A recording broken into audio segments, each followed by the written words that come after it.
रुचि जी, महाराज जी, आपके चरणों में कोटि कोटि प्रणाम। महाराज जी, मुझे खुद पर बहुत डाउट रहता है कि मैं जीवन में कुछ करने के काबिल हूं भी या नहीं। मैं अपने घर में बड़ी हूं, माता पिता और छोटे भाई हैं। मेरी जो जिम्मेदारियां उन्हें पूरा कर पाऊंगी नहीं कर पाऊंगी। काफी बार परीक्षाओं में भी ऐसा होता है कि मैं सफल हो पाऊंगी नहीं हो पाऊंगी। इन सब प्रश्नों का उत्तर भगवान के चरणों का आश्रय लेने से समाधान मिल जाएगा। हम पीछे, आगे श्री भगवान को करो, वो सर्व सामर्थ्यशाली है। वो कर तुम अन्यथा कर तुम, वो सब संभाल लेंगे, पक्का संभाल लेंगे। नहीं, जब हम अपने ऊपर तो डाउट कर सकते, लेकिन भगवान के ऊपर डाउट नहीं कर सकते। वो मूकम करोति वाचालम पंगुम लंघयते गिरिम यत् कृपातम हम वंदे परमानंद माधवम। मतलब भगवान का भरोसा मतलब विजय ही विजय है। ईमानदारी से, सच्चाई से चलो और भगवान का भरोसा करो, वही सर्व सामर्थ्य प्रदान करने वाले हैं। बकाया इस संसार में कोई सफल हो सके बड़ा मुश्किल है। कदम कदम पर यहां संघर्ष है। आप सफलता की ऊंचाई पर चढ़ रहे हो, 20 की नजर आपको गिराने पे है। भगवान का सहारा लिए बिना इस संसार में चलना बड़ा मुश्किल है। जब भगवान का सहारा लेते तो लगता है ये क्या है। जब भगवान मेरे साथ है, मैं सत्य से चल रहा हूं, तो फिर ये क्या है, ये कुछ नहीं बिगाड़ सकता और कोई कुछ नहीं बिगाड़ सकता। और भगवान का भरोसा नहीं है तो कदम कदम पे माया फंसाती चली जाती है। और देखो, ज्यादातर लोग डिप्रेशन में जा रहे हैं। अधिकतर आपको देखने को मिलेगा कि मानसिक उलझन में फंसे। अब जैसे आप इसी उलझन में फंसी रहो और आपको निष्कर्ष ना मिले तो दिमाग की शक्ति कमजोर होती चली जाएगी और आप एकदम व्यर्थ के चिंतन में अपने आप को डाल देंगे। हमें लगता है अगर हम नाम जप करें, सत्संग सुने, अच्छे आचरण करें और अपने आगे श्री भगवान को रखें, जहां भी चलें भगवान को आगे रखें। मेरे साथ भगवान, जब सर्वत्र हैं भगवान तो मेरे साथ भी हैं भगवान। मैं पूरा नहीं कर सकती, लेकिन मेरे में भगवान ऐसा ज्ञान देंगे, ऐसा बल देंगे कि मैं पूरा कर सकते हैं। बिल्कुल पक्का आप निश्चिंत रहो भगवान की शरण में होकर। भगवान ही पूर्ण करने वाले हैं। अगर उनको आगे रखोगे तो डाउट खत्म हो जाएगा, संशय खत्म हो जाएगा। और आप रहोगे तो डाउट है? निश्चिंत किस पर हो? डाउट, हाँ, केवल भगवान पर नहीं। डाउट तो वो जो हमारे संग चल रहा है वही शूट कर देगा। कोई डर ही नहीं रहता गुरुजी, मतलब अब भगवान का नाम लेते हैं तो कोई डर नहीं। हाँ, अब जैसे हम 13 वर्ष की अवस्था में घर से निकले थे तो मन ने यही कहा था कि खाओगे कहाँ और कौन तुम्हारा साथ देगा। बच्चे थे ना, तो एक ही उत्तर अंदर से निकला था, भगवान। और उसी उत्तर ने आज तक बिल्कुल परिपक्व रखा है, बहुत बचा के रखा है। बहुत सी, ऐसा थोड़ी कि इतना बड़ा जीवन का मार्ग ऐसे ही कट जाता है। बड़ी विपत्तियां, बड़े अव्यवस्थाएं, बड़ी, तो उन सबको सहने की सामर्थ्य भगवान देते हैं, कदम कदम पर चलने की सामर्थ्य भगवान देते हैं। इसलिए हमें लगता है सबको अपने आगे भगवान को रखना चाहिए। जैसे अर्जुन ने आगे रखा ना भगवान को, सारथी के रूप। चलाओ आप महाराज, जीवन की गाड़ी जिधर चलाओगे मैं आपको ही साथ लेकर चलूंगा और आप ही साथी मेरे हो। वो कभी हार नहीं सकता, वो जीतेगा। उसकी हार भी जीत में बदल जाएगी, उसकी विपत्ति भी संपत्ति प्रदान करने वाली, उसका दुख भी सुख प्रदान करने वाला बन जाता है, जो आनंद सिंधु भगवान को अपने साथ रखता है। जी हितू जी, राधे राधे। महाराज जी, गुरुदेव, गुरु के रूप में धारण करने की क्या प्रक्रिया है? क्या गुरु स्वयं अपने अनुयायी को चयन करते हैं? दोनों प्रकार की प्रक्रिया है। कभी कभी अधिकारी शिष्य को गुरु खोज लेते हैं और कभी कभी शिष्य को गुरु की खोज करनी पड़ती है। जो अधिकारी शिष्य होते, भजन परिपक्व हो गया है तो बस अमृत डालना है, नामामृत डाल दिया, उज्जवल प्रकाश हो गया। और कभी कभी अधिकारी गुरु की खोज शिष्य को करनी पड़ती है, दोनों को करनी पड़ती है। और सबसे बड़ी प्रक्रिया है कि पहले भगवान को गुरु बनाओ, वही सबके गुरु हैं। हे करुणा में प्रभु, यदि प्रगट में गुरु की आवश्यकता है तो आप आकर के हाथ पकड़ लो या मुझे वहां पहुंचा दो। मुझे पता नहीं कि कौन सच्चा है कौन कच्चा है, कौन मेरा गुरु है कौन मेरे गुरु योग्य नहीं। नाथ, आप ही मेरे गुरु हो। अगर प्रगट में गुरुदेव की जरूरत है तो आप मुझे पहुंचा दो या गुरुदेव को हमारे समीप ला दो। नाथ, अब ये भार आपके ऊपर। हम यही कह रहे हैं, पहले भगवान को आगे करो। किसी भी विषय में भगवान को आगे कर लो, आप कभी धोखा नहीं खाएंगे। आपको कोई छल कपट से फंसा नहीं पाएगा, क्योंकि भगवान साथ है। और भगवान नहीं साथ आगे हैं तो आपकी बुद्धि मान लो प्रवचन देख के मान सकती है, हजारों की भीड़ देख के मान सकती है कि बहुत बड़े महात्मा है, पर पता नहीं कपट हो, पाखंड हो, छल हो, दंभ हो। भाई सत्य क्या है ये तो गोविंद जानते हैं ना। माया का बाहरी रूप तो देखो, संसारी लोगों की भीड़ का कोई भरोसा नहीं है। तो ये सब क्या गुरु जी होते हैं क्या? भाई गुरु तो बनाया अध्यात्म के लिए, लौकिक के लिए गुरु बनाया क्या? ये तो सब लौकिक है। और अध्यात्म की हमें पहचान नहीं, तो अध्यात्म के लिए बंदे कृष्णम जगत गुरु, उन्हीं को मानो, और वो जहां पहुंचा दे तो उन्हीं पे भगवत भाव कर ले तो कल्याण हो जाएगा। सबसे बड़ी प्रक्रिया, पहले भगवान को गुरु मानो, और फिर जब भगवान गुरु के रूप में मिल जाए तो गुरु साक्षात परब्रह्म। फिर उनमें संत बुद्धि या मनुष्य बुद्धि मत रखो, साक्षात परब्रह्म परमात्मा हमारे गुरुदेव, और बस उनकी आज्ञा पर तो भगवत प्राप्ति निश्चित।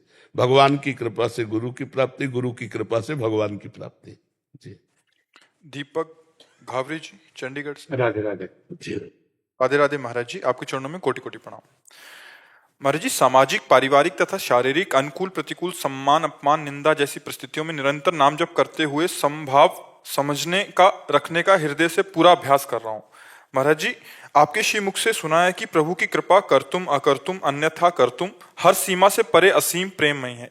ये भी महाराज जी की मानव शरीर एक साधन तो है ही, पर उचित आध्यात्मिक अवस्था के पहुंचने पर यह साध्य भी है।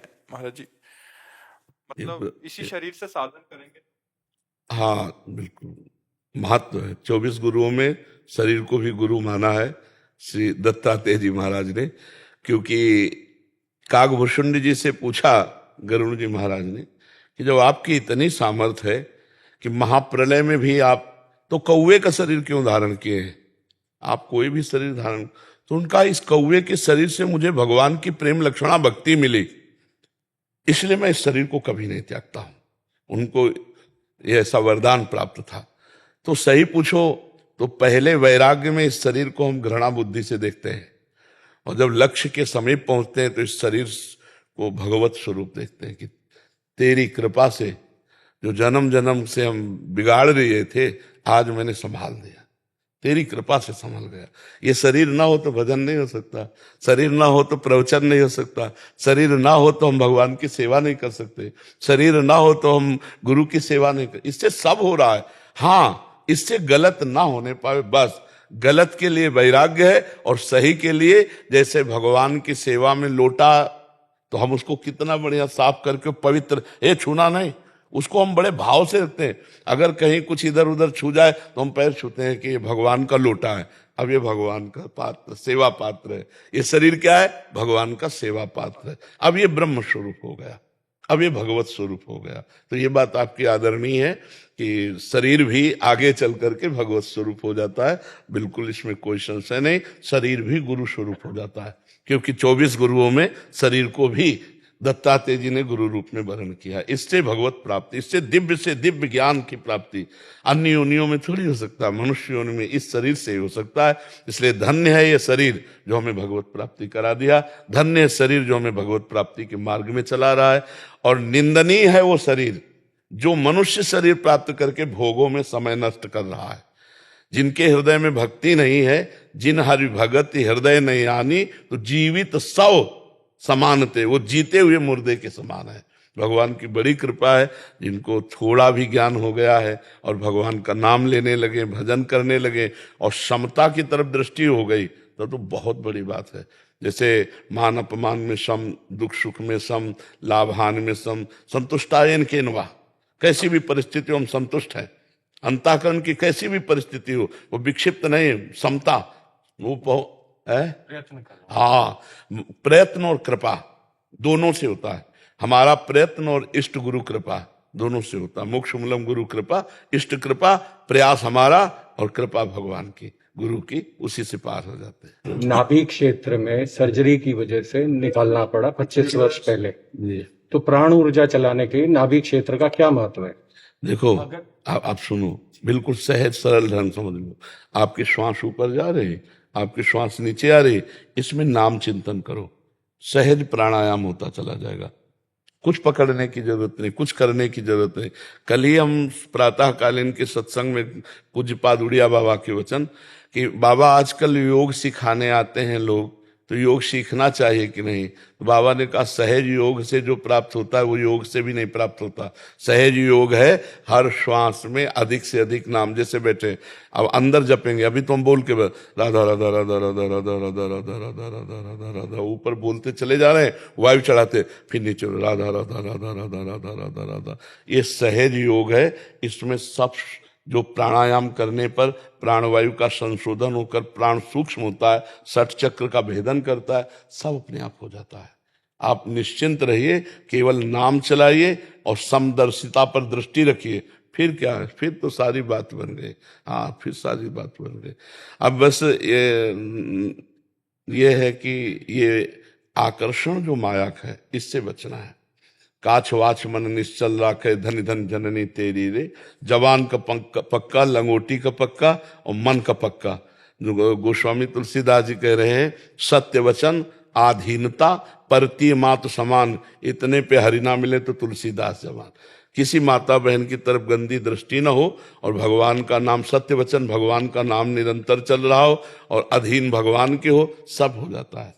देखो, योग का भी साधन किया है। जब हम नैष्ठिक ब्रह्मचर्य में थे तो जो प्राणायाम के द्वारा सामर्थ्य मिलती है, जैसे सर्दी गर्मी, इन द्वंद्वों से, बाहरी जो प्राकृतिक द्वंद्व है और आंतरिक द्वंद्व है, दोनों से, तो बाहरी द्वंद्व तो सह जाते थे प्राणायाम के द्वारा।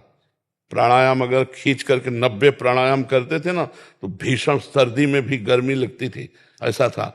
तो क्योंकि यौवन अवस्था थी। लेकिन आंतरिक द्वंद्वों के सहने के लिए सामर्थ्य वो भगवान की कृपा से प्राप्त ज्ञान से होती है।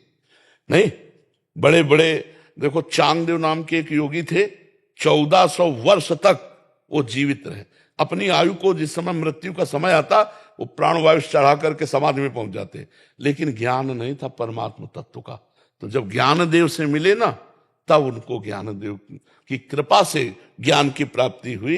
तो हमें लगता है कि अगर हम नाम, जब देखो भगवान कह रहे हैं, तेसाम सततयुक्ता नाम भजताम प्रीति पूर्वकम तो ददामि बुद्धि योगम तम येन माम उपया। मैं तुम्हें बुद्धि योग प्रदान, भगवान जब बुद्धि योग दे देंगे तो सब योग की पूर्ति हो जाएगी। ठीक है ना? आप नाम में अधिक से अधिक आराम, जैसे आराम मुद्रा में बैठे हैं, अधिक से अधिक आराम मुद्रा में, तो प्राणवायु का केवल संशोधन होकर उसे सूक्ष्म होना होता है। और जहां सूक्ष्म हुई तो सुषमना मार्ग खुल जाता है। ऑपरेशन से सुषमना मार्ग थोड़ी कोई निकाल सकता है। तो सुषमना मार्ग संचारी, जे ही सुषमना मार्ग का संचरण हुआ तो सारी सामर्थ्य जागृत हो जाती है। जो ब्रह्म ऋषियों में जागृत होती है, नाम से सब कुछ हो जाएगा। हम आपसे सच्ची कह रहे, खूब नाम जप करो और समदर्शिता पर दृष्टि रखो। मयंक कंसल जी, राधे राधे। कनाडा से। महाराज जी राधे राधे।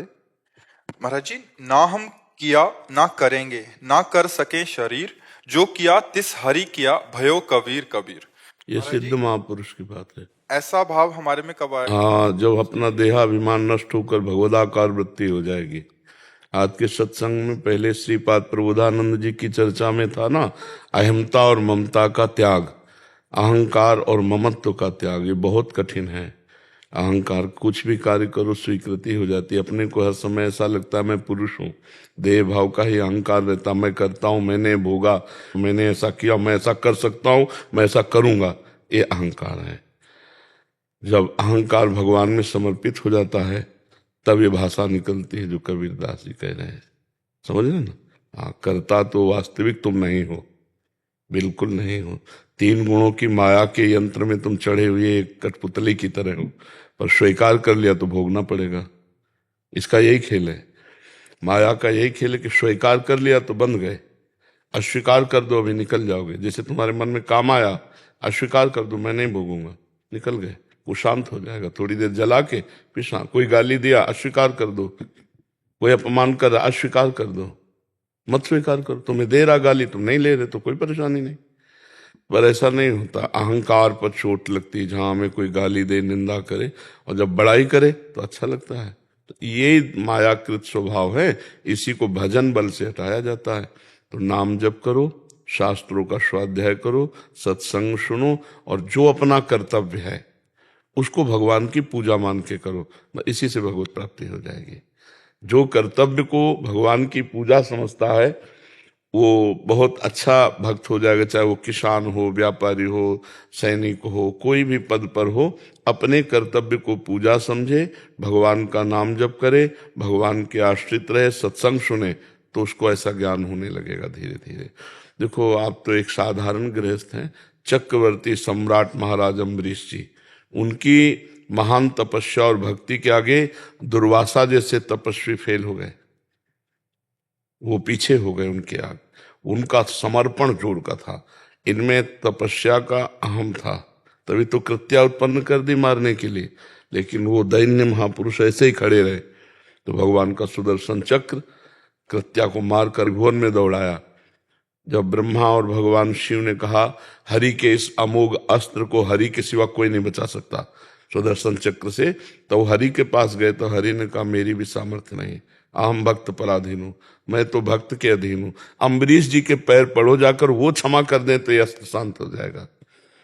तब अम्बरीश जी के जब चरणों में गए तो अम्बरीश जी ने कहा आज तक भगवान की जो सेवा बनी, जो भजन बना, जो व्रत नियम संयम भगवान की कृपा से हुए, उस सब का फल दुर्वासा को देता हूं, और मेरे प्रार्थना से सुदर्शन चक्र शांत। उसी समय सुदर्शन चक्र, तब उन्हें चरणों में गिर के कहा मैंने भगवान के अहंकार रहित भक्त की महिमा को देख लिया, मैं एक तपस्वी होकर भी जिसको नहीं हटा पाया वो तुम्हारे। और चक्रवर्ती सम्राट महाराज अम्बरीश, पर सावई मना कृष्ण पदार विंदेव, उनका मन भगवान के चरणों में।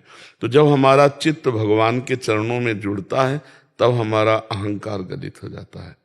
अच्छा बताओ, इस पूरे शरीर की रचना में आप कहाँ थे? आप जहां पैदा हुए उसके लिए आप कहाँ थे? आपकी कोई उसमें राजी, कोई दस्तखत, समझ रहे हो? आपका नाक, आपका आंख, आपका कान, जैसा बनाना था बनाने वाला कोई और है ना। स्वभाव किसी ने और ने ही तो दिया है, बल किसी और ने ही तो दिया है। अब आपने इसे अपना मान लिया है, यह है नहीं आपकी। आपकी रचना है क्या शरीर? शरीर अपनी रचना तो है नहीं, भगवान की रचना है कि नहीं? तो इसमें बल किसका है? भगवान का। इसमें है कौन? भगवान। तो बस जब ये बात मान लोगे तब पाप आचरण नहीं होंगे। जैसे कोई कहे ना कि सब भगवान कराते हैं, पाप भी कर रहा है, तो भगवान ने नरक भी बनाया है, भगवान ने दंड भी विधान बनाया है, भगवान रोग भी बनाए, तो फिर वो भी भोगना पड़ेगा।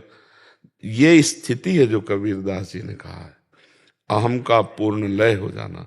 उन्हीं के दोहों में है, जब मैं था तब हरि नहीं, अब हरि है मैं नाय। स्पष्ट उत्तर दे रहे, जब मैं था तब हरि नहीं, अब हरि है मैं नाही। प्रेम गली अतिसा करी, तामे दो न समाए। समझ रहे ना? ये ऐसी साकरी गली, इसमें एक ही होके जाता है। तो जब मैं था तब हरि नहीं, अब हरि है तो मैं ना है, तो अब हरि ही सब करता है, हरि ही सब करवा रहे, मंगल में कार्य हो रहे हैं। तो क्या जिसके अंदर हरि की भावना आ जाती है कि हरि कराते हैं, तो उससे क्या पाप हो सकता है? कभी नहीं, कभी नहीं हो सकता। तुम्हारा अहंकार, तुम्हारी वासना जरा समर्पित करके देखो भगवान में, फिर देखो कोई इच्छा ही नहीं रह जाएगी। इतना आनंद अपने अंदर है, कोई इच्छा ही नहीं रहे। तो ये अज्ञानी जन है जो अहंकार पूर्वक अपनी क्रियाओं को स्वीकार करके, अहंकार विमूढ़ात्मा करता हमिति मन्यते, मैंने ऐसा किया, मैं ऐसे करूंगा, भगवान करें, वो विमूढ़ात्मा अहंकारी है, जो भगवान के द्वारा सब हो रहा है। देखो कितने चराचर जीव रचे गए भगवान। ये इससे बड़ा चमत्कार क्या होगा? देखो हम लोग, सबकी आंख के नीचे नाक है, नाक के नीचे मुंह है, लेकिन सब अलग अलग पहचाने जाते हैं। अरे 1 अरब 30-40 करोड़ तो हम भारतवासी हैं, नहीं है? और सब अलग अलग पहचाने जाएंगे, सबका फिंगरप्रिंट अलग होगा। कितना चमत्कार है, नहीं है? फिंगरप्रिंट अलग नहीं होगा सबका। देखो कितना उसका चमत्कार देखो। अच्छा पशु पक्षियों को देखो, कितने रंग बिरंगे, कितने सुंदर, कितने स्वस्थ। चराचर जगत को बनाने वाला वही है। जब कृति है तो फिर उस कृति की रचना करने वाला भी है नहीं? तो इसका नाम है प्रकृति, तो इसको रचने वाला है परमात्मा। जब तक हम परमात्मा के ज्ञान को प्राप्त नहीं होते तब तक हमारा अहंकार नष्ट नहीं होगा, समझे में नहीं आएगा। क्योंकि विमूढ़ता है ना, मूढ़ता होने के कारण समझ में नहीं आती। 2 जनों की और प्रश्न है महाराज जी, उनका भी सेम प्रश्न है कि भगवान की मर्जी, और आप कहते हैं कि निसंकल्प हो जाओ। पर कहते हैं कि जैसे कभी कोई फैसला लेना पड़ता है तो कैसे पता लगे कि ये भगवान का है या मेरा है। अस्मात् शास्त्रम प्रमाणम थे कार्या कार्यो व्यवस्थित हो। कार्य और अकार्य की व्यवस्था शास्त्रों में लिखी।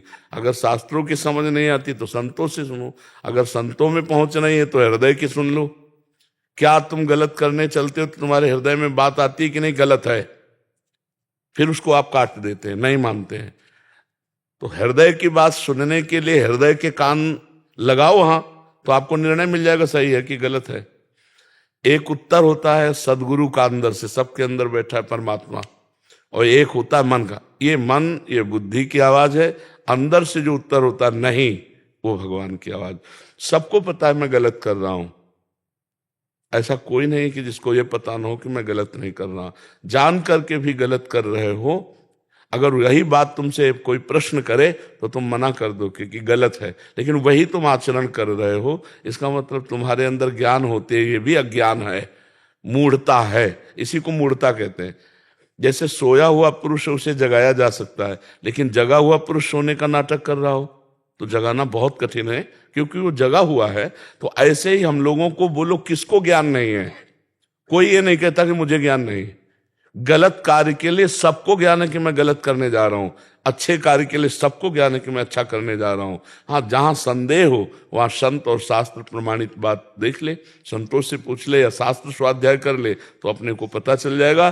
नहीं, संत और शास्त्रों को जो ज्ञान देता है वही तुम्हारे हृदय में भी बैठा हुआ है, पर उसकी आवाज बहुत धीमी होती है और एक बार होती है, फिर वो तुम्हें प्लान बताने लगेगा। वही परमात्मा तुम्हें ज्ञान देगा, छत से चढ़ जाओ, वहां से कूदो, ऐसे करो वैसे करो, वही ज्ञान बताने लगे, क्योंकि उसके छाती से धर्म प्रकट हुआ है और पीठ से अधर्म प्रकट हुआ है। और तुम उसके बच्चे हो, जैसे खेलना चाहो वो खिलौना तुम्हें ला के दे देगा। जब खिलौने से रोगे तब वो आगे का रास्ता बता देगा, पक्का समझो। जो पापाचरण में मस्त है, भगवान उनके लिए पापाचरण की व्यवस्था की है।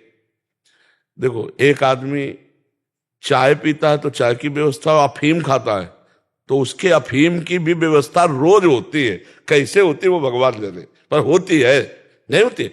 एक आदमी 100 ग्राम अन्न खाता है, एक आदमी आधा किलो पाता है, एक आदमी 1 किलो पाता है, कोई एक मन भोजन करता है। जैसे बड़े बड़े पशु हैं, हाथी आदि, उनका भी पेट परमात्मा भरता है। सबका भरण पोषण करने वाला परमात्मा है। जब इस परमात्मा स्थिति में जीव अपने को देख लेता है, हम लोग ऐसे हैं जैसे ट्रेन अपनी रफ्तार से चल रही है और डिब्बे में एक आदमी दौड़ रहा है। उसे पूछा लोगों ने, भाई तू क्यों दौड़ रहा है ऐसे ऐसे? बोले मुझे अमुक स्टेशन जाना है। भाई ट्रेन दौड़ रही, तू बैठ जा। ये त्रिगुणात्मिका माया के चक्र के द्वारा गुणानुगुण वर्तनते, कर्म स्वतः होते चले जा रहे हैं। तू केवल दृष्टा है, तू देख केवल, लेकिन दृष्टा न बन के कर्ता हो जाता है तो फिर अवश्य में भोक्तव्यम कृतम कर्म शुभाशुभम। जो स्वीकृति हो जाती कि मैंने किया तो अच्छे का फल अच्छा और बुरे का फल बुरा मिलता है। अगर ये स्वीकृति भगवान में हो जाए, अहंकार समर्पित हो जाए, तो बुरे से बुरा, जैसे युद्ध में हजारों लाखों लोगों की गर्दनें अर्जुन ने काटी, एक भी पाप नहीं, क्योंकि भगवान की आज्ञा धर्म में, और कर्ता बन के नहीं, आज्ञा पालन करने वाले सेवक बन के। अब पूरे बड़े बड़े महात्माओं का विनाश हुआ। भीष्म जी महात्मा है, मार के गिरा दिए गए। द्रोणाचार्य जी महात्मा है, धृष्टद्युम्न ने गला काट लिया। प्लानिंग तो सब यही थी ना, इन्हीं की तो सारी प्लानिंग थी। अश्वत्थामा हतो, बस इतना बोलो अभी उदास हो जाएंगे, और जहां उदास हुए तो धृष्टद्युम्न ने तुरंत कर, और अश्वत्थामा नाम का हाथी मारा गया था, अश्वत्थामा थोड़ी मारा गया था। बड़े बड़े तो अधर्मा आचरण में युक्त चाहे कोई भी हो, उसका पतन होता है। धर्माचरण से युक्त उसकी विजय होती है। अपने कर्तव्य का पालन करने वाला धीरे धीरे अहंकार रहित होकर भगवान को प्राप्त हो जाता है। समझ पाए?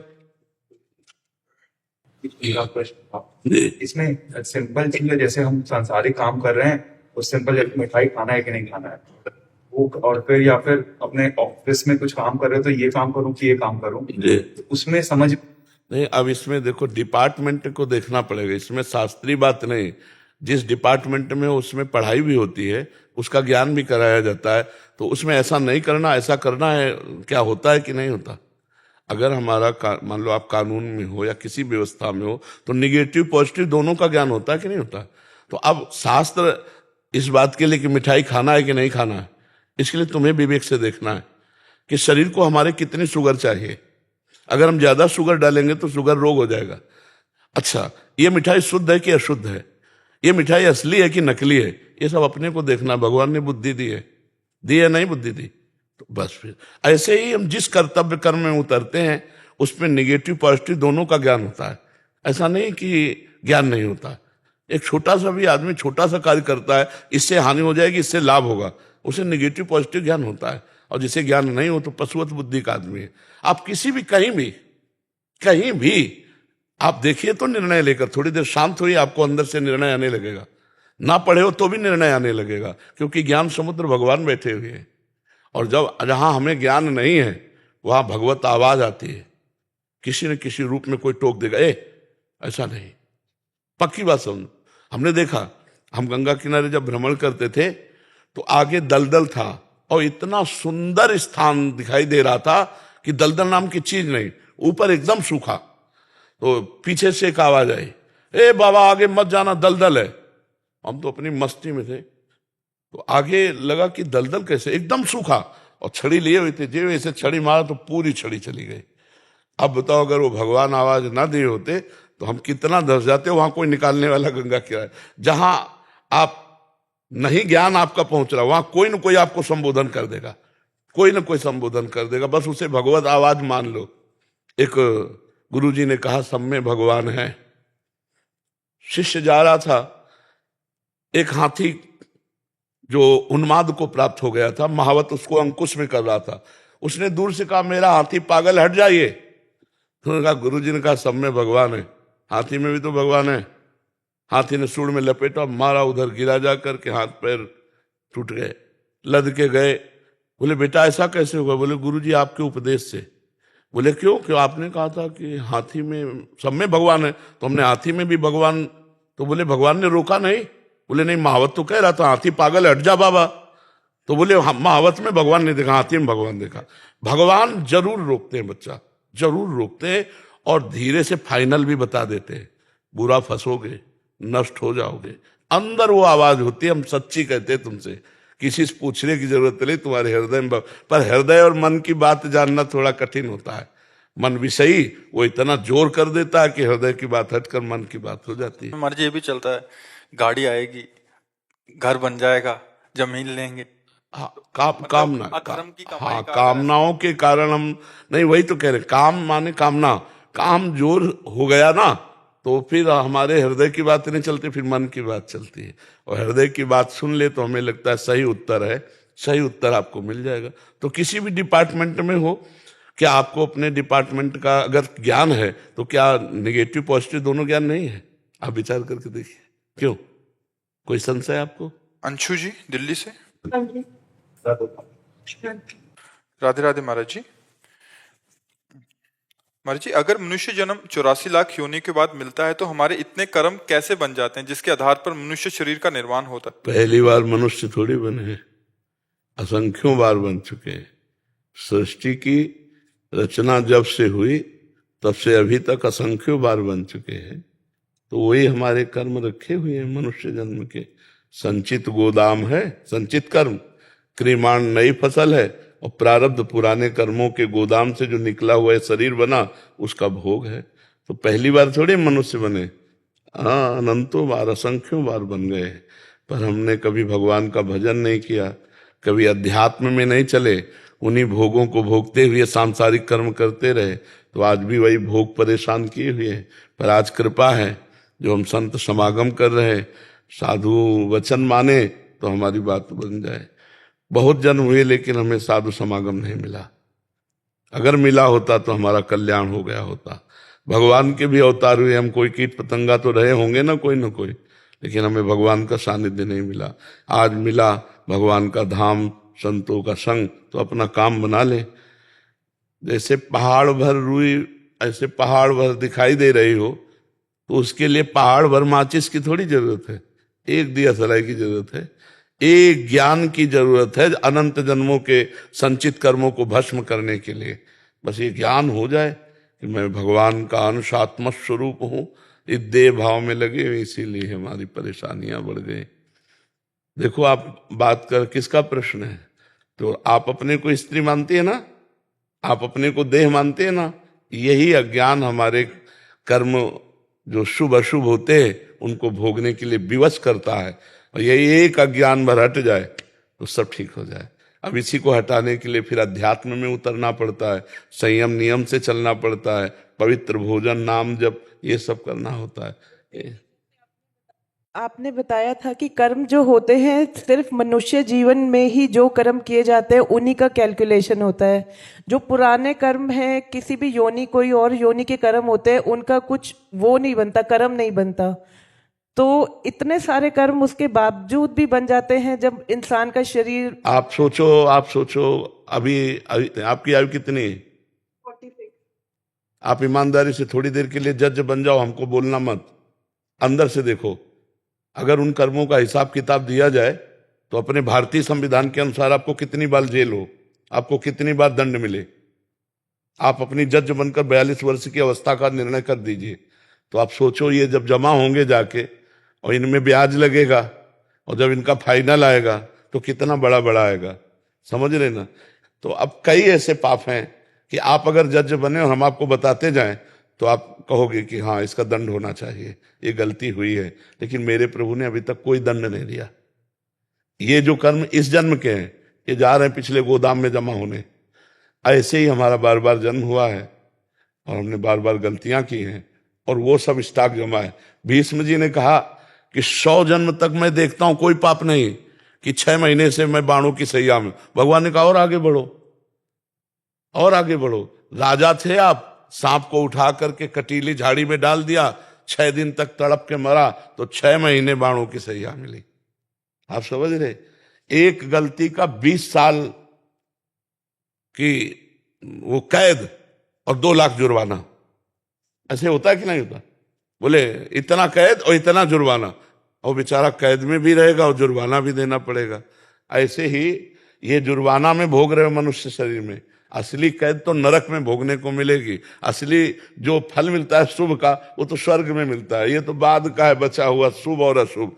तो एक गलती का पूरा जीवन बर्बाद हो जाता है, और ऐसी हजारों गलतियां हमसे हो गई। और जैसे आप बताते हो कि ये जो मनुष्य जीवन चल रहा है ये सपना चल रहा है, जैसे हम सपने में कुछ भी कर्म करते हैं उनका कर्म नहीं बनता, और ये भी अगर जो सपना ही चल रहा है तो अगर यही असली ज्ञान हो जाए तो आपसे कहा नहीं कि जैसे ये पहाड़ भर रुई है एक दिया सराय में जल जाएगा। तो आपको अगर असलियत में ज्ञान हो जाए कि ये शरीर भी सपना है, जगत भी सपना है, सत्य तो केवल मैं सच्चिदानंद हूं, तो सच्चिदानंद हो ऐसा कभी स्वप्न में भी नहीं आया आपके अंदर। सदैव यही आया मैं स्त्री हूं, नहीं संभाला अपने को। तो ये स्वप्न में अभी चल रही हो, तो फिर स्वप्न में अगर पिटाई हो रही तो बिना जागे वो डंडा लगता है, वो दर्द होता है, नहीं होता? स्वप्न का आदमी अगर पिट रहा हो तो वो जग जाए तो बच जाए। तो भैया ये लंबा स्वप्न है, इसमें फांसी भी होगी, गोली भी मारी जाएगी, लगेगी, पर जब जगोगे तो नहीं लगेगी, क्योंकि आत्मस्वरूप में नैनम छिन्दन्ति शस्त्राणि नैनम दहति पावका न चैनम क्लेदयन्त्यापो न शोष्यति मारुता। सच्चा ज्ञान जब तक नहीं उत्पन्न होगा तो इस स्वप्न में हमको पिटाई भी होगी और सुख भी मिलेगा। दोनों चीजें है, सुख और दुख का खेल चल रहा है, तेज चल रहा है। अच्छा बताओ ना, आप पहले स्त्री थी और न बाद में स्त्री रहेंगी, ये बीच में मिला है। आप इसको कहां मान रहे हैं? आपको यही लग रहा है मैं यही हूं, नहीं मान रहे।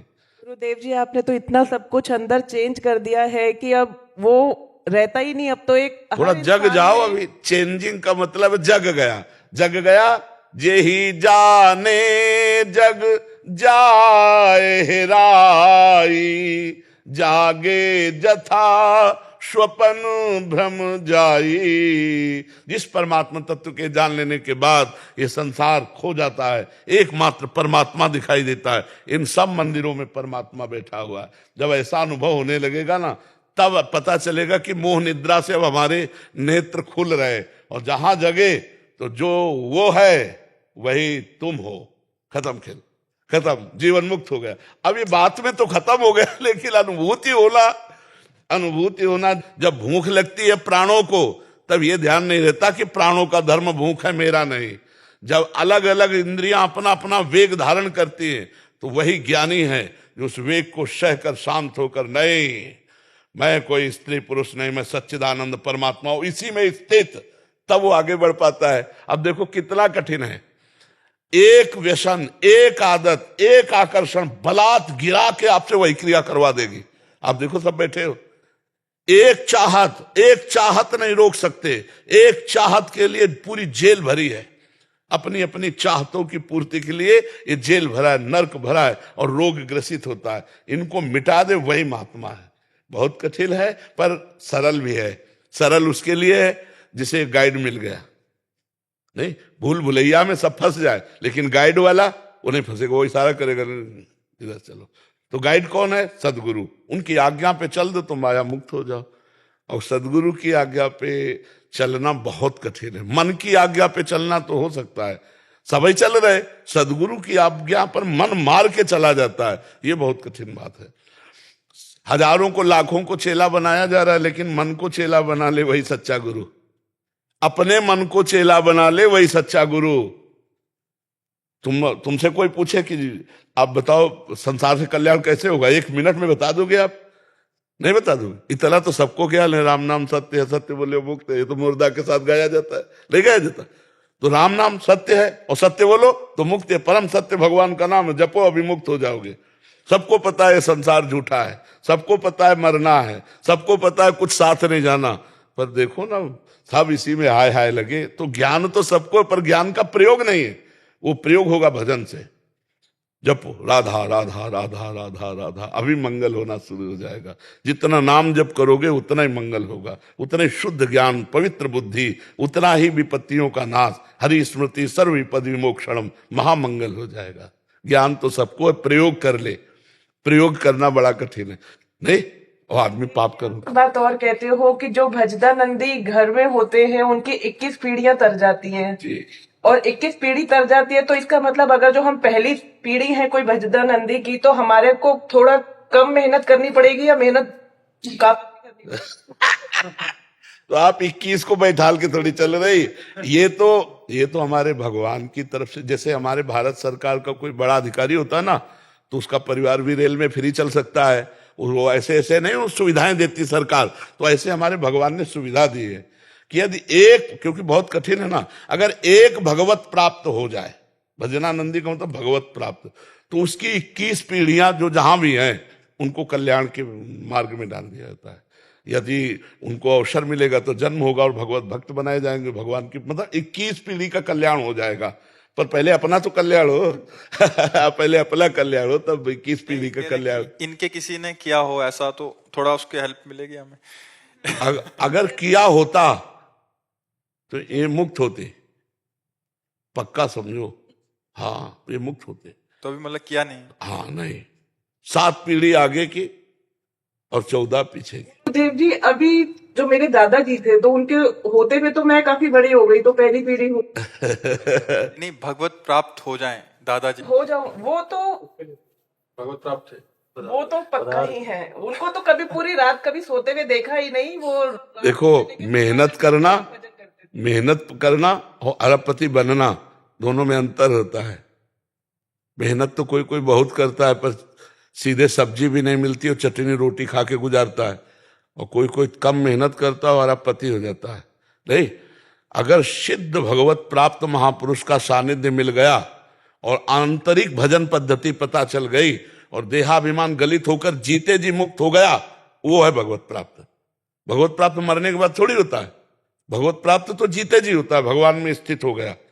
अब ये स्थिति केवल भगवान जानते हैं, इसको बाहर से प्रदर्शित नहीं किया जा सकता, प्रमाणित नहीं किया जा सकता। तो अगर भगवान की कृपा से किसी के कुल में ऐसा भक्त पैदा हो जाए जो भगवत प्राप्त हो, तो 21 पीढ़ियां तर जाती हैं, पक्का। तो अगर हम कह रहे तुम्हारे परिवार में कोई भगवत प्राप्त है, तो इतना मान लो कि आपको ये आज जो अवसर मिला है वो उन्हीं की कृपा से मिला है। अगर उनकी कृपा ना होती तो शायद है यहां बैठ करके आप इस तरह भागवतिक चर्चा ना करती। अब अपना कल्याण कर लीजिए, हर समय नाम जप कीजिए और भगवान से प्रार्थना कीजिए कि मेरा शरीर राग नष्ट हो जाए, ये जो शरीर अभिमान है, शरीर भाव है, ये नष्ट हो जाए। जी। डॉक्टर आशीष जी, राधे राधे। महाराज जी, श्री कृष्ण जी ने नंद बाबा और यशोदा मैया को अपने साथ क्यों नहीं रखा? ये कह रहे हैं कि जब हमारे यहाँ प्रश्न होता है अपने जीवन को सुधारने का। भगवान और श्री कृष्ण और श्री राम पर इतने हम न बुद्धिमान है न तुम बुद्धिमान हो कि अचिंत गति लीला संपन्न भगवान की लीलाओं में प्रश्न कर सके। समझ रहे हो ना? हम अपना प्रश्न करें और हम आपका उत्तर दें।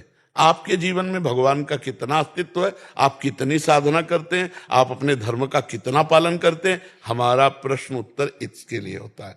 भगवान अचिंत लीला शक्ति, जहां ब्रह्मा की भी खोपड़ी नहीं काम करती, वहां ब्रह्मा के द्वारा हमारी बनाई गई खोपड़ी है, तो हमारी तुम्हारी खोपड़ी प्रश्न उत्तर लीला में नहीं, सिद्धांत पे। लीला पे तो किसी की बुद्धि काम नहीं करेगी।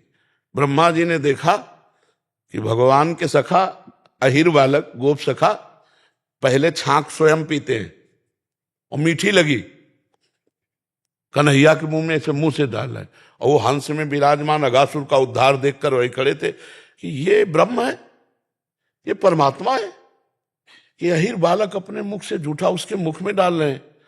तभी कहा इसकी लीला देखी जाए कि परमात्मा कैसा है। तो सब बछड़े गायब कर दिए। जब बछड़े ढूंढने गए तो सब सखा गायब कर दिए। तो सरकार सब बछड़े सब सखा स्वयं बन गए। अब ब्रह्मा जी 1 वर्ष में जब लौट के आए तो देखा सखा और बछड़ों के साथ भगवान खेल रहे हैं। तो ब्रह्मलोक में गए तो सखा बछड़े वहां सो रहे हैं। अब उनको पहचानना मुश्किल हो गया कि सत्य कौन है, कहां पर गए।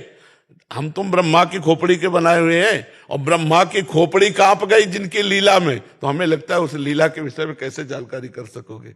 तो हमें लगता है अपने और हमारे विषय में चर्चा हो तो बहुत अच्छा निष्कर्ष निकलेगा। उस अचिंत्य महाशक्ति के विषय में हम क्या बोल सकते हैं, समझ रहे हो ना। वो जो भी करता है वो करता है, वो करता है, वो जो भी करता है वो उसके विधान में होता है। बस इतनी बात समझ लो। अपने प्रेमियों को कभी एक क्षण नहीं छोड़ता।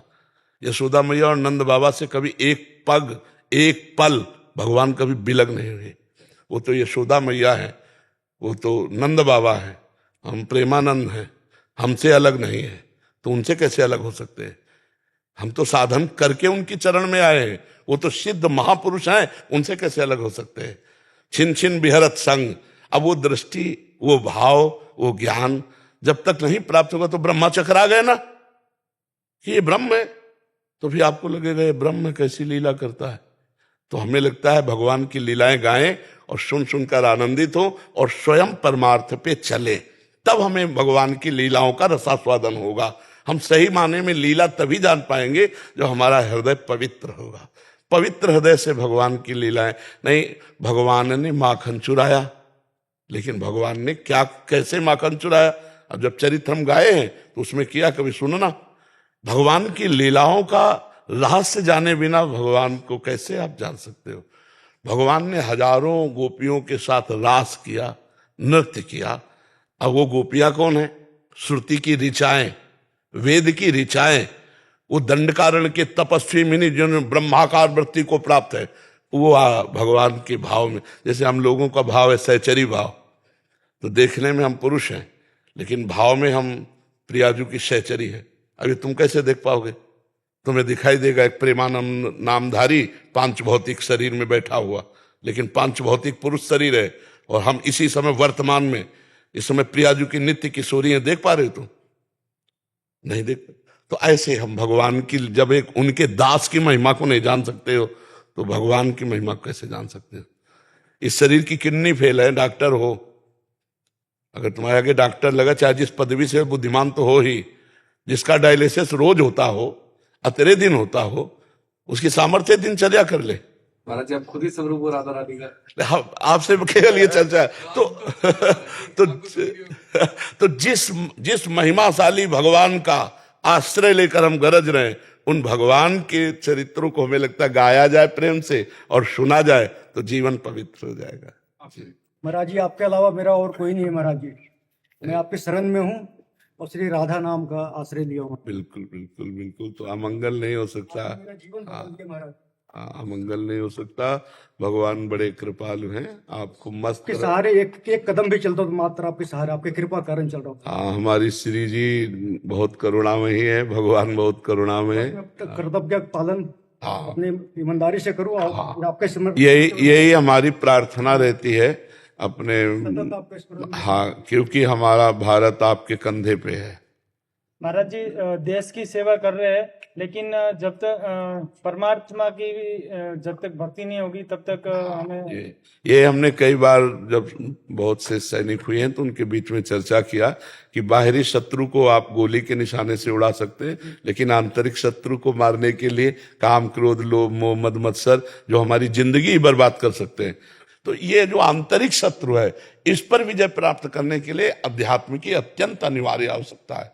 ये अगर आपके अंदर है ना, तो धैर्य, उत्साह, शीतलता ये आपके अंदर बनी रहेगी। नहीं तो बहुत सी विपत्तियां इस संसार में हैं, कदम कदम पे संघर्ष है। जब भगवान को अवतार लेकर संघर्ष झेलना पड़ा तो हम तुम तो मनुष्य शरीर में है, कदम कदम पे संघर्ष है, बाहरी और आंतरिक दोनों है। अच्छा, कई महीने से छुट्टी नहीं हुई, परिवार का मोह सता रहा है, तो अब उसको आपको सहना होगा। राधा राधा राधा, हे लाडली, हे प्रभु मुझे सामर्थ्य दो कि मैं अपने परिवार के जो मोह का आकर्षण उसको सह सकूं, नहीं तो आप राष्ट्र सेवा कैसे निर्वाह कर पाएंगे।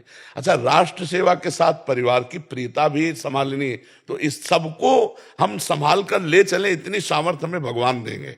बस आपकी कृपा कही हो। हाँ, इसलिए खूब नाम जप करो और आनंद से रहो। आपके शरण में महाराज जी। अंकुर तिवारी जी कानपुर से। कि महाराज जी आपके चरणों में कोटि कोटि प्रणाम।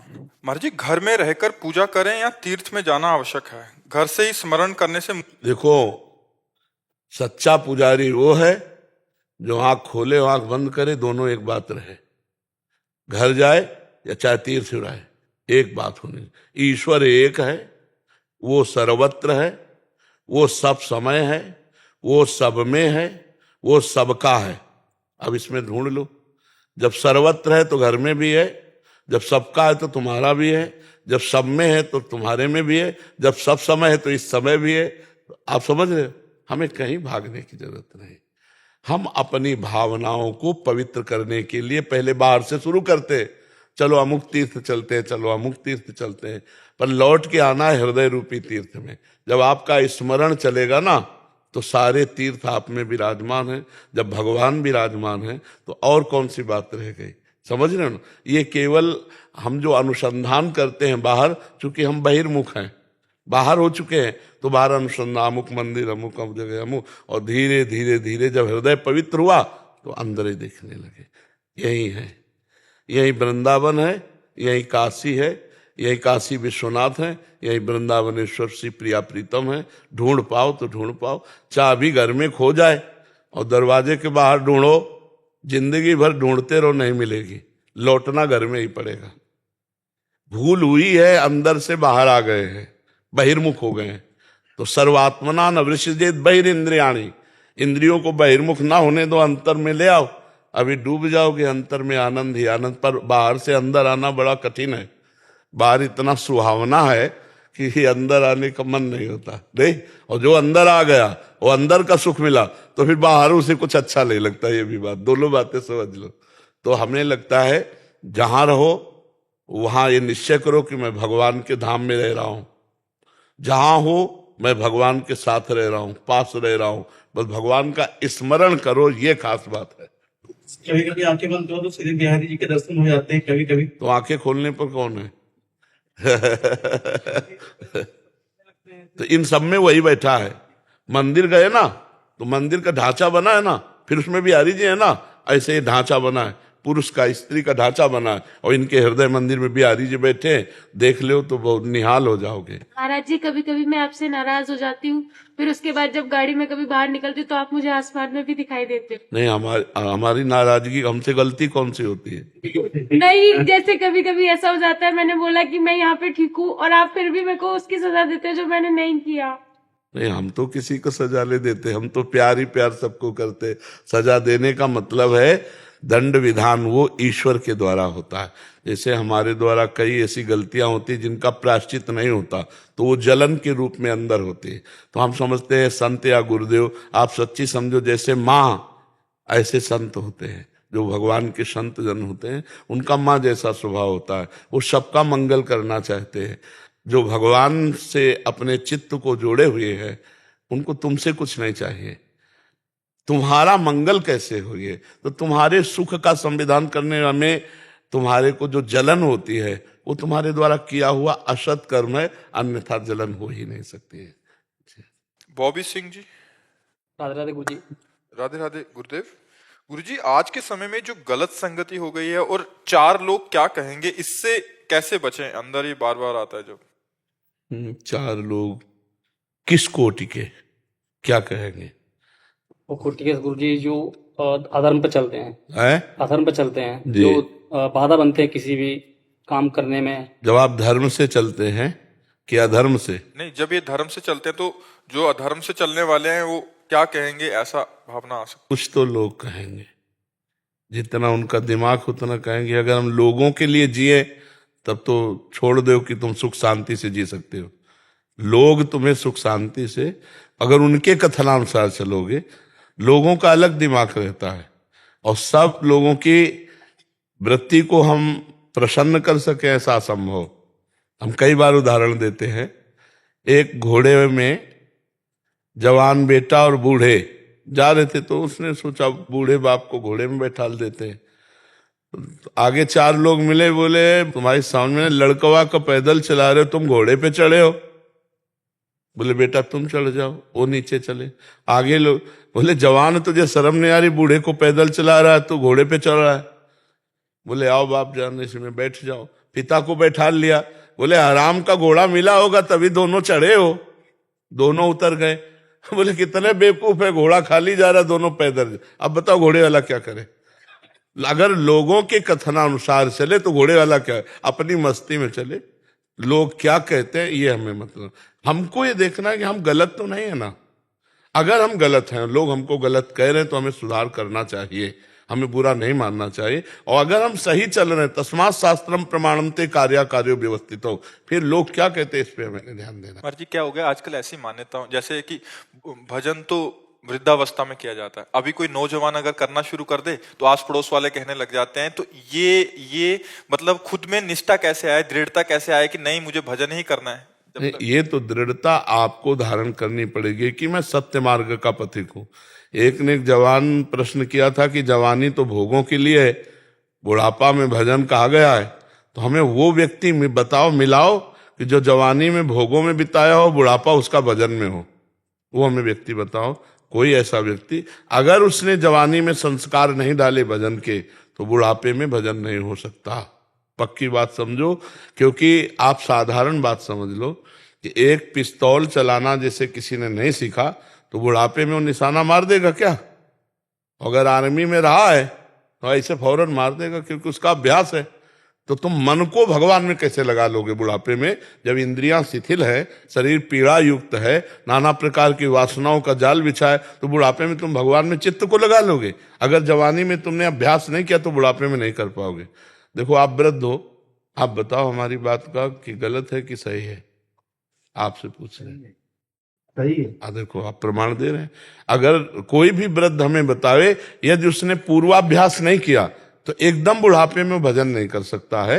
ये हमने बहुत अच्छे से वृद्ध जनों से पूछ करके बातें हम आपको बता रहे हैं और खूब मिल के बता रहे हैं। और आप उससे मिलो जो जीवन में भगवान का भजन किया, वो आपसे वार्ता शुरू कर देगा, भगवान की कोई न कोई वार्ता करेगा। इसलिए ये जो संसारिक जन है, इनका कथन कि जवानी भोगों के लिए, बुढ़ापा भजन के लिए, ये बिल्कुल गलत है। ऐसा कभी नहीं हुआ और ऐसा कभी नहीं हो सकता। जैसे पीछे कहा गया है शास्त्रों में कि गृहस्थी के बाद बुढ़ापे में भजन करने के लिए वनवास जाए, तो उसमें पद्धति थी, पहले वनवास हुआ गुरुकुल में, ऋषियों के समीप, ब्रह्मचारी तपस्या पूरा सब सीखा, और फिर गृहस्थी में गए तो पूर्व का अभ्यास, वो चौथे पन में भजन में फिर लग गए। अब जब जिसने भजन कभी नहीं किया वो भजन नहीं कर सकता है। बुढ़ापे में शरीर बहुत पीड़ादायक होता है। जैसे रोग ग्रसित शरीर है, वृद्धावस्था का ग्रसित शरीर है, इनमें चेष्टाएं नहीं होती कि भजन किया जा सके, तपस्या किया जा सके। ये अवस्था होती, जो अभ्यास हो गया वही चलता रहेगा। जैसे पेपर पढ़ने का अभ्यास है तो बुढ़ापे में पेपर चाहिए, टीवी का अभ्यास है तो टीवी चाहिए, चाय का अभ्यास है चाय चाहिए, गाली देने का अभ्यास है, वो चाहे जितना बहू बेटा सेवा करे वो गाली बकेगा। अभ्यास काम करता है। अब जैसे अपने लोगों का है, अब बचपन से अभ्यास किया तो भारी कष्ट है, हम इस समय बैठे हैं तुम्हारे सामने, लेकिन अभ्यास है। कष्ट से परास्त ना होना, यह अभ्यास किया है तो हम परास्त नहीं है। सुबह से सत्संग चल रहा है, एकांती कभी चलेगा। अगर अभ्यास ना होता तो अभी इसी में धोबिया पछाड़ गिर जाते, जिंदगी बर्बाद हो जाती। भजन और साधना ये सब, तो हम ये कहते हैं अभ्यास बड़ी जोर की चीज है। अगर आप अभ्यास जवानी में भजन का नहीं करेंगे तो बुढ़ापे में नहीं कर सकते। धर्म का अभ्यास जवानी में नहीं किया तो बुढ़ापे में नहीं कर सकते। गंदा अभ्यास जवानी में किया तो बुढ़ापे में पकड़ा जाता है। ये मत सोचो कि बुढ़ापे में वासना नहीं रहती, इंद्रियां काम नहीं करती, वासना वैसे ही रहती, चाहे 92 वर्ष का हो। ये अवस्था से नहीं जाता, ये भजन से जाता है, भगवान की शरणागति से जाता है। तो हमें लगता है कि अगर हम जवानी में भजन और धर्म का अभ्यास करते हैं, लोग हमारा उपहास करते हैं, तो करने दीजिए, वो गलत है, आप सही है, कहीं संकोच मत कीजिए, उनके उपहास से नहीं। बहुत से ऐसे सात्विक बच्चे हैं जिनको बच्चे उपहास करते हैं, शराब न पीने पर, गर्लफ्रेंड बॉयफ्रेंड वाले चक्कर में ना पड़ने पर, कोई नशा न करने पर, कहते हैं अरे पुराने जमाने। हाँ, चुप हो जाओ, तुम पवित्र हो, तुम्हारी उन्नति होगी। एक दिन वो ऐसे जाल में फंसेंगे माया की कि बहुत बुरी तरह उनकी दुर्दशा हो जाएगी। जब गंदे आचरणों में फंसते हैं ना, तो एक दूसरे ब्लैकमेल करते हैं, फिर उनको मम्मी पापा से बताने की हिम्मत नहीं होती, पास कुछ होता नहीं। गंदे आचरणों में कई आचरण है, जैसे गेम खेलना मोबाइल से। कितने ऐसे बच्चे हैं जिन्होंने अपने घर को खोखला कर दिया, चुरा चुरा के, और गेम खेलना मोबाइल से, हार जाना। और एडवर्टाइज आती है कि उसने 1 मिनट में कई करोड़ रुपए जीत लिए। तो नए नए बच्चे सोचते हैं कि मम्मी पापा के रुपए चुरा कर गेम खेल कर करोड़पति बन जाएंगे। नहीं, गलत बात। जवानी में जुआ खेलना, शराब पीना, पराई माता बहनों की तरफ व्यभिचार दृष्टि रखना, ये सब सर्वनाश की जड़ है। ये बिल्कुल नहीं करना चाहिए। आप धर्मात्मा पुरुष हो, धर्म से चलो, लोग उपहास करते हैं, करने दो। राधा राधा राधा राधा राधा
राधा राधा